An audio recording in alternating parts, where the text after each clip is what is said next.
말씀 봉독하겠습니다. 오늘 말씀은 사도행전 21장 10절에서 14절 말씀입니다. 사도행전 21장 10절에서 14절 말씀 제가 봉독하겠습니다. 여러 날 머물러 있더니 아가보라 하는 한 선지자가 유대로부터 내려와 우리에게 와서 바울의 띠를 가져다가 자기 수족을 잡아매고 말하기를, 성령이 말씀하시되 예루살렘에서 유대인들이 이같이 이 띠 임자를 결박하여 이방인의 손에 넘겨주리라 하거늘, 우리가 그 말을 듣고 그곳 사람들과 더불어 바울에게 예루살렘으로 올라가지 말라 권하니, 바울이 대답하되 여러분이 어찌하여 울어 내 마음을 상하게 하느냐. 나는 주 예수의 이름을 위하여 결박당할 뿐만 아니라 예루살렘에서 죽을 것도 각오하였노라 하니, 그가 권함을 받지 아니하므로 우리가 주의 뜻대로 이루어지이다 하고 그쳤노라. 아멘. 사도행전을 우리가 쭉 이야기하고 있는데요.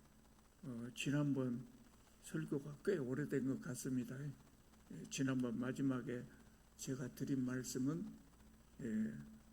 사도 바울이 드로아에서 청년 유두고를 살린 이야기를 했습니다. 그리고 그 다음날 사도 바울은 그 드로아를 떠나서 이제 귀향길에 올랐습니다. 여기서는 특별한 일이 없었기 때문에 자세한 이야기를 않고 생략하려고 합니다. 지명이 많이 나와서요 좀 헷갈립니다. 지명 다 외울 필요도 없습니다. 어쨌든 드로아가 어디에가 있습니까? 대략 보면 지금의 튀르키예 반도 서북 쪽에가 있거든요. 서북쪽. 그 서북쪽에서 남쪽으로 해안선을 따라서 배를 타고 이렇게 내려왔습니다. 내려올 때 쭉 내려온 것이 아니라 거기가 멀어요. 상당히 멀어요. 서남쪽이 해안이 상당히 멀어요. 이렇게 연안 배를 탄 모양입니다. 그래서 여러 곳에 항구 도시를 들러서 이렇게 내려와 가지고 어디까지 가냐면 튀르키예 반도 남쪽에 거의 중간만큼 도착합니다. 굉장히 긴 먼 길입니다.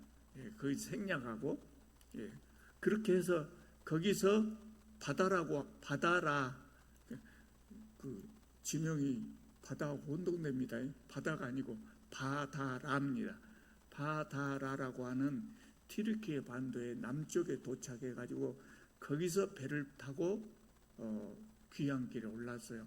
왜 바다라에서 또 배를 탄 이야기를 하냐면 여기까지는 해안선을 이렇게 왔단 말이에요. 조그마한 배를 타도 됐겠죠. 그리고 이제 여기 바다라에서는 지중해를 건너야 되기 때문에 큰 배를 타고 간 겁니다. 그런데 큰 배를 타고 이스라엘로 귀향을 한다면 가장 적합한 항구가 가이사랴거든요. 가이사랴로 가야 되는데 그때 마치 배가 없었던 것 같아요. 큰 배가. 그래서 성경에 보면 베니게로 가는 배를 타고 갔다 그랬어요. 베니게로 가는 배를 타고 갔다.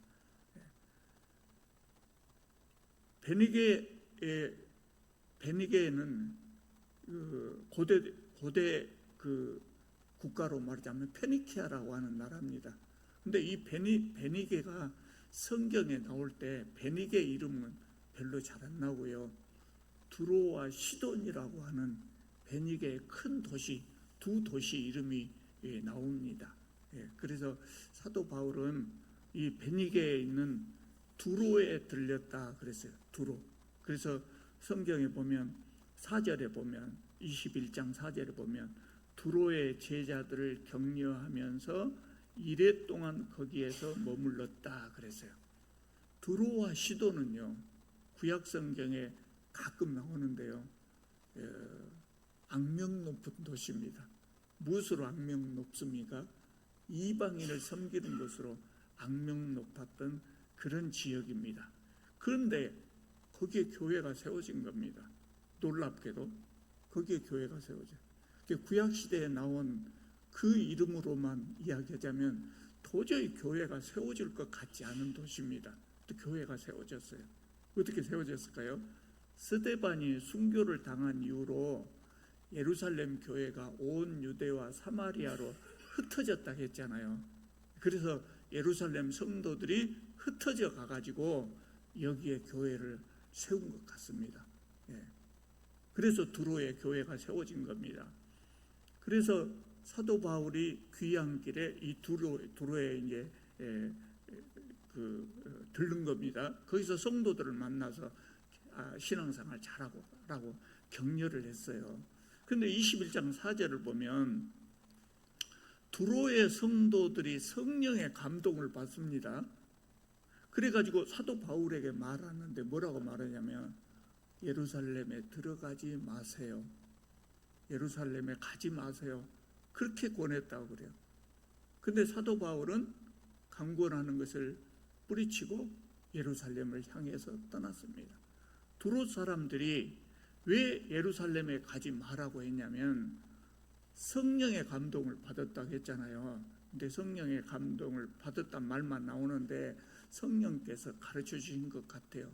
예루살렘에 가면 사도 바울이 험한 일을 당한다고 예상했기 때문에 가지 말라고 했어요. 그런데 사도 바울은 기어이 가고자 했습니다. 갑니다. 그러니까 아마 안타까운 마음으로 전송을 했겠죠. 그래서 배를 타기 전에 바닷가에서 함께 무릎을 꿇고 간절하게 기도하고 그렇게 사도 바울을 보냈습니다. 사도 바울은 거기에서 이제 출발해가지고 가이사랴라고 하는 예루살렘에 아주 가까운 그 항구에 도착했거든요. 가이사랴에도 교회가 있습니다. 교회가 생겼습니다. 가이사랴에 가서 빌립의 집에 머물렀다 그랬어요. 빌립의 집에 머물렀다. 여러분 빌립 생각납니까? 빌립에 여러 사람이 있는데 사도행전에서 나오는 빌립 생각나십니까? 많이 잊어먹었는데 제가 말씀드리면 생각날 거예요.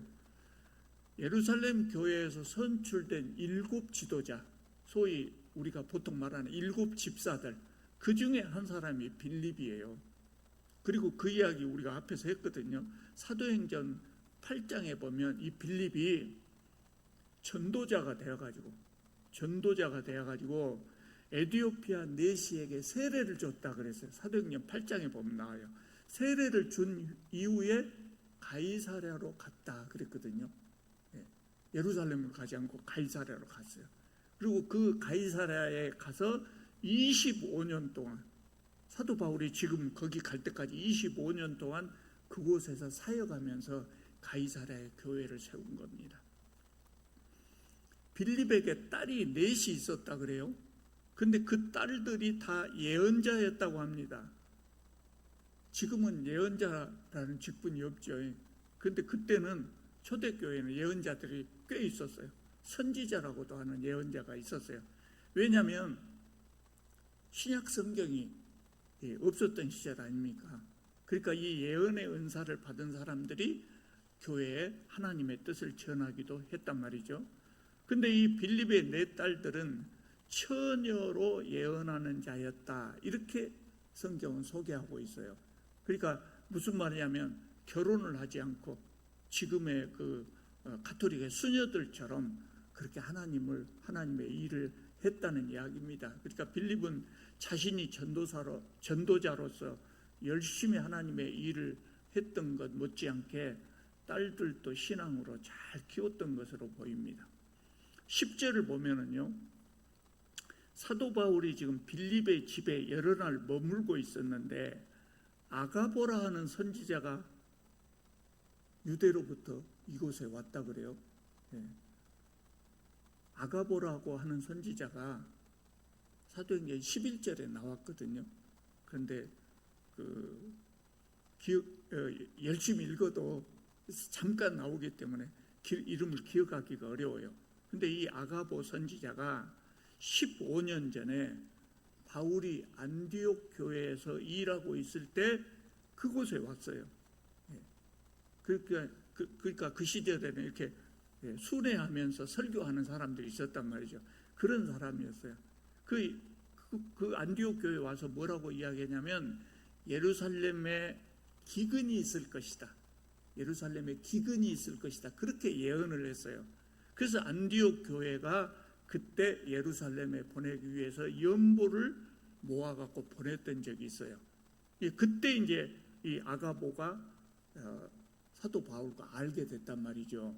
그런데 사도 바울이 가이사랴에 왔다는 소식을 듣고 이 아가보 선지자가 바울에게 꼭 전할 말이 있다고 해서 일부러 여기까지 온 겁니다.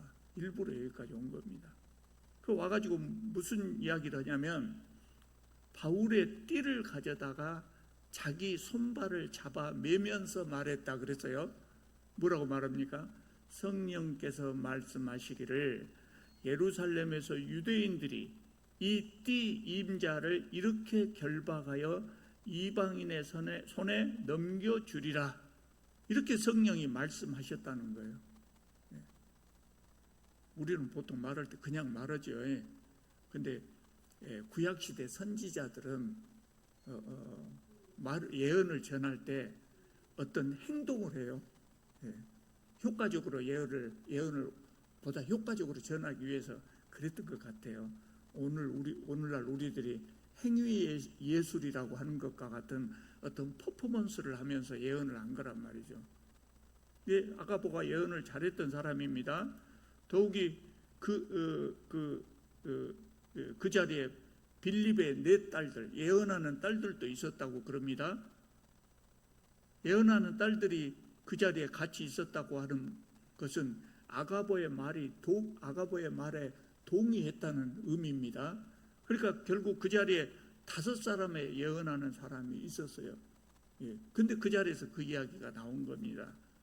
그러면 무슨 의미냐면 틀림없이 이것은 이루어진다. 성령의 예언이, 성령께서 주신 예언의 말씀이다. 그렇게 이야기할 수 있어요. 그 예언의 내용이 예루살렘에 가면 유대인들이 사도 바울을 결박해서 이방인의 손에 넘겨준다는 거예요.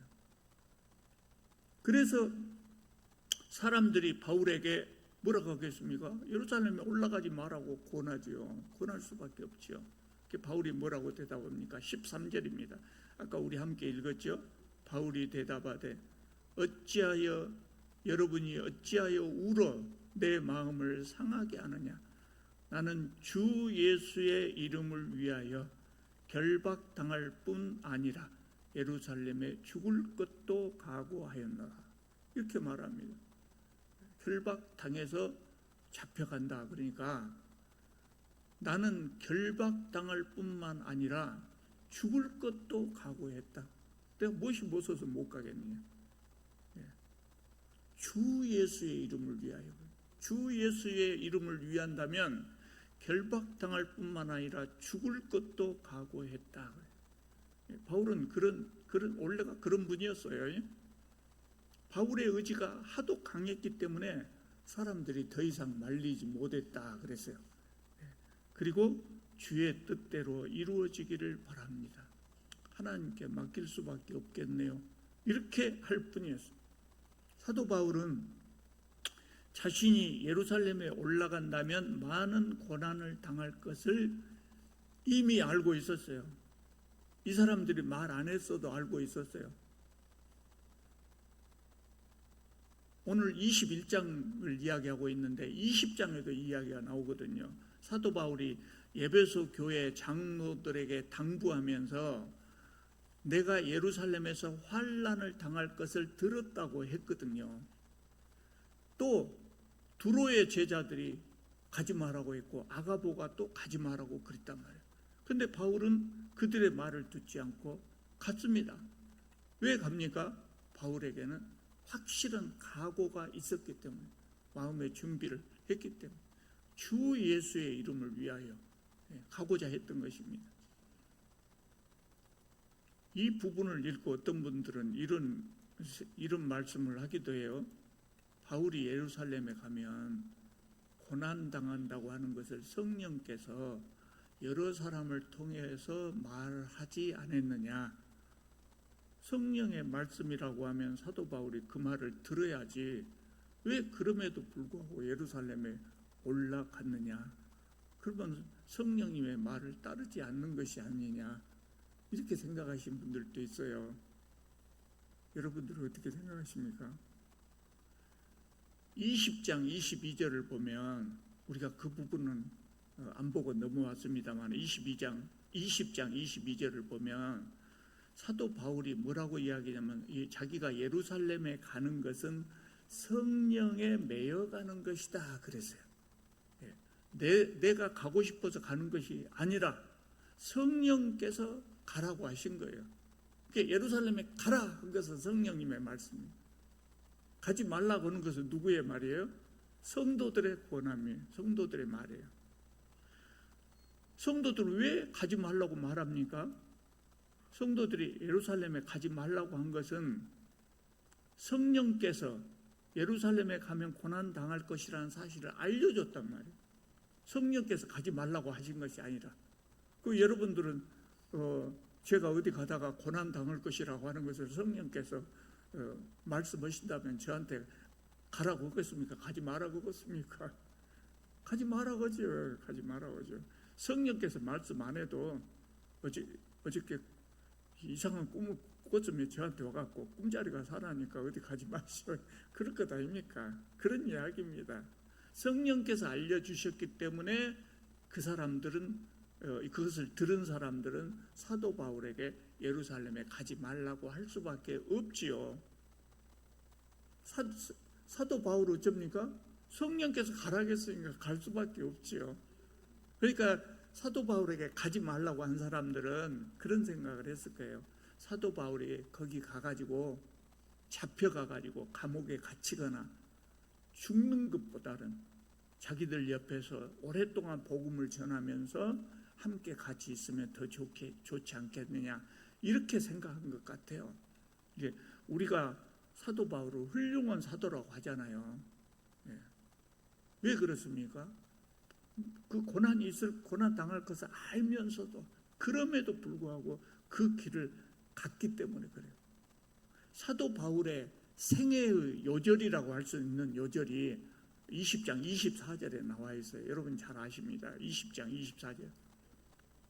내가 달려갈 길과 주 예수께 받은 사명 곧 하나님의 은혜의 복음을 증언하는 일을 마치려 하면은 나의 생명조차 조금도 귀한 것으로 여기지 아니하노라. 바울은 이런 자세로 일했단 말이에요. 이런 자세로 인했어요. 참 대단한 사람이죠. 보통 사람하고는 달라요. 원래 사도 바울이 대단한 사람이기도 했지만 전에 제가 말씀드린 대로 예수님이 직접 오셔서 격려를 해주신다고. 예수님이 오셔서 격려를 해주신다. 그래서 이런 일을 해낼 수 있었던 겁니다. 사도 바울의 자세를 여기에서 이 말씀에서 사도 바울의 자세를 몇 가지를 살펴볼 수 있어요. 첫째로 사도 바울은 자기의 안위를 구하지 않습니다. 바울은 선교 여행을 다니는 동안 많은 고난을 당하죠. 그런데 배를 탄 이야기가 나왔으니까 오늘 그 이야기만 하자면 장거리를 배를 타고 다닌 경우가 몇 번 있었거든요. 지중해 바다가 잔잔한 바다라고는 하지만 무서운 폭풍이 몰아치기도 해요. 옛날에 바다 여행은 참 위험하지 않아요. 지금에 비하면. 여러분 배 탈 때 어쩐가 모르겠습니다만 작년 봄에 우리가 배 타고 어디 한번 갔죠. 그때 저 가기 싫었어요. 사실은. 왜 가기 싫었냐면 교회에서 가자 하니까 이제 갔는데 왜 가기 싫었냐면 제가 지금부터 20년 전인가 30년 전인가 정확하게 기억이 안 나는데 벌교 앞바다에서 연안바다 같지 않아요. 그 파도가 심하지 않은 데다만 고기잡이 배를 타고 거기를 한번 돈 적이 있었어요. 아는 사람이 있어갖고 자기가 자동차로 드라이브 시키듯이 배 타고 한번 제가 돌자고 그 탄 적이 있어요. 그러니까 그 배가 두세 명이 타는 조그만 배가 아니라 그 수십 명이 탈 수 있는 큰 배예요. 비교적 큰 배예요. 그런데 멀미를 심하게 했습니다. 파도가 얼마 일어나지도 않았어요. 비교적 잔잔했는데 그냥 멀미를 심하게. 그 후로는 누가 배 타자고 하면 겁납니다. 겁납니다.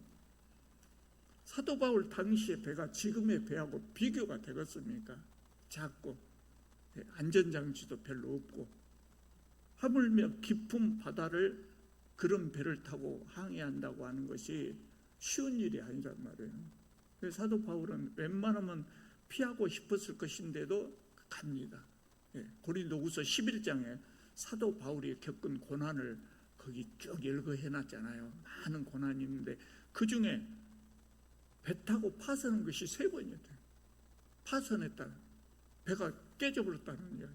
3번이나 배가 파선하고 일주야를 깊은 바다에서 지냈다 그랬어요. 그러니까 바다에서 나무 토막 같은 것을 타고 표류한 적이 있었다는 이야기예요. 그래도 또 배를 타고 그랬단 말이에요. 바울은 자기의 사명을 감당하기 위해서 여러 가지 위험을 무릅쓰고 자기의 안위를 구하지 않았어요. 사람은 누구나 그러잖아요. 쉽고 편하게 살려고 하죠. 누구나 그러죠. 안전하게 살려고 하고.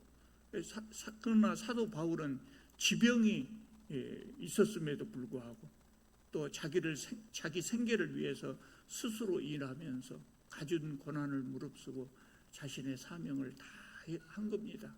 보통 사람이 할 수 없는 일을 한 겁니다. 그래서 우리가 존경할 수밖에 없는 사도가 된 거죠. 두 번째로 사도 바울은 인간적인 정에 얽매이지 않았어요. 사도 바울은 성경을 읽어보면 조금 까칠해요. 까칠한 분인 것 같아요. 다정다감한 분은 아닌 것 같아요. 저도 다정다감한지를 못합니다만 사도 바울은 그랬던 것 같아요. 그러나 까칠하다고 해서 인간적인 정이 없는 것 아니에요. 사람의 마음은 제가 세상을 살아보니까 그래요. 사람의 마음은 다 똑같은 것 같아요. 다만 표현을 잘하냐 못하냐 차이지. 사도 바울이 왜 인간적인 정이 없었겠습니까? 근데 오늘 본문을 보면 사람들이 사도 바울에게 예루살렘에 가지 말라고 만류하는 장면이 2번이나 나옵니다. 두로에서 일주일 머물면서 배를 기다리는 동안 그곳의 제자들이 성령의 감동을 받아가지고 예루살렘에 가지 말라고 그렇게 권하는데 그들의 권유를 뿌리치고 길을 떠났단 말이에요. 또 가이사랴 빌립의 집에서는 선지자 아가보가 퍼포먼스까지 하면서 예루살렘에서 당할 일을 말해줬습니다. 그러니까 그곳에 있었던 사람들이 그곳 성도들뿐만 아니라 아가보뿐만 아니라 함께 길을 가고 있는 바울의 일행들도 다 바울에게 올라가지 말라고 만류한다고. 그래도 사도 바울은 결연한 의지를 표현하면서 나는 주 예수의 이름을 위하여 결박이 문제가 아니라 죽을 것도 각오했다. 그러면서 갑니다. 바울을 말린 사람은 다 바울을 아끼는 사람들이죠. 그러면 사도 바울은 그 사람들을 안 아끼겠습니까? 사도 바울도 역시 그들에게 깊은 정을 가지고 있단 말이죠. 그러나 바울은 인간적인 정에 매이지 않고 자기 할 일을 끝까지 합니다. 우리가 하나님의 일을 하려고 할 때도 그래야 됩니다. 인간적인 정이 우리의 일을 방해할 수도 있습니다. 사도 바울은 그것을 극복하고 그래서 중요한 사명을 할 수 있었던 것입니다. 사도 바울은 세 번째로 인생의 목표가 참 뚜렷한 사람이에요. 뚜렷한 사람, 의지가 아주 강한 사람 같습니다. 누구에게나 인생의 목표는 있죠. 출세를 위해서 사는 사람도 있고 또 재물을 위해서 사는 사람도 있고 자식을 위해서 사는 사람들도 있고 어려운 이웃을 돕는 것을 사명으로 여기고 사는 사람들도 있습니다. 우리가 세상을 살면서 무엇인가를 위해서 살아야 한다면 재물이나 권력보다는 명예를 위해서 사는 것이 더 좋을 것이고, 명예보다는 사람을 돕는 일을 하는 것이 더 값진 일 아니겠습니까? 그리고 또 어차피 우리가 누군가를 위해서 살아야 한다면 누구를 위해서 살아야 되겠습니까? 가장 고상한 이름을 위해서 사는 것이 좋지 않겠어요? 그래서 사도 바울은 주 예수를 위해서 살았어요. 빌립보서 3장에 보면 사도 바울은 뭐라고 이야기하냐면, 그러나 무엇이든지 내게 유익하던 것을 내가 그리스도를 위하여 다 해로 여길 뿐더러 그랬어요. 사도 바울은 가진 것이 좀 있었어요. 아버지도 부자였을 것 같고, 또 교육도 많이 받은 사람이고, 유대인 중에 유대인이라고 하지 않아요. 바리새인이었고 가진 것이 많이 있었어요. 근데 예수님을 만난 다음에는 그런 것을 뭘로 여겼다고요? 해로운 것을 여겼다. 해로운 것을. 필요 없다가 아니라 아주 해로운 것, 내가 신앙을 위해서 해로운 것을 여겼다. 또한 모든 것을 해로 여기면 내 주 그리스도 예수를 아는 지식이 가장 고상하기 때문이라. 내가 그를 위하여 모든 것을 잃어버리고 배설물로 여기면 그리스도를 얻고 그 안에서 발견되려 함이니. 그랬습니다.